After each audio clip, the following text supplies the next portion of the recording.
తెలంగాణ రాష్ట్రంలో ఆలయాల అభివృద్ధి కోసం సీఎం కేసీఆర్ ఎంతో కృషి చేశారని శాసన మండలి చైర్మన్ గుత్తా సుఖేందర్ రెడ్డి చెప్పారు. యాదాద్రిని ఎవరు ఊహించని విధంగా ఎంతో గొప్పగా ప్రభుత్వం అభివృద్ధి చేసిందన్నారు.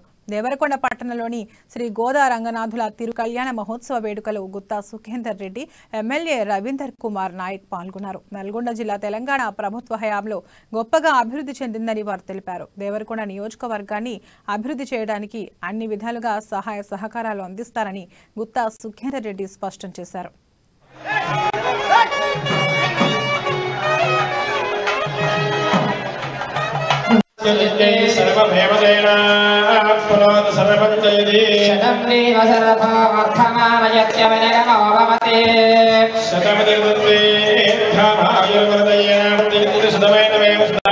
గోదా కళ్యాణ మహోత్సవానికి భక్తులందరికీ కాంగ్రెస్ సభ్యులు సోదరులు రవీంద్ర కుమార్ గారికి, ఆలయ కమిటీ అధ్యక్షులు సోదరికి, వారి ఈ ఆలయ అభివృద్ధి కమిటీ సభ్యులందరికీ, ఈ కళ్యాణోత్సవంలో పాల్గొన్నటువంటి దంపతులందరికీ నా హృదయపూర్వకమైనటువంటి శుభాకాంక్షలు.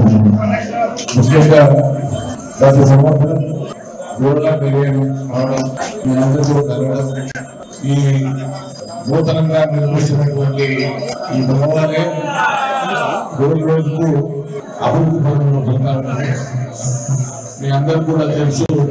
గత సంవత్సరానికి 25 లక్షల రుణం చేసి ఈ పుస్తకానికి సందర్భంగా పనులు చేస్తున్నాను. గోదా కళ్యాణ మహోత్సవానికి భక్తులందరికీ కాంగ్రెస్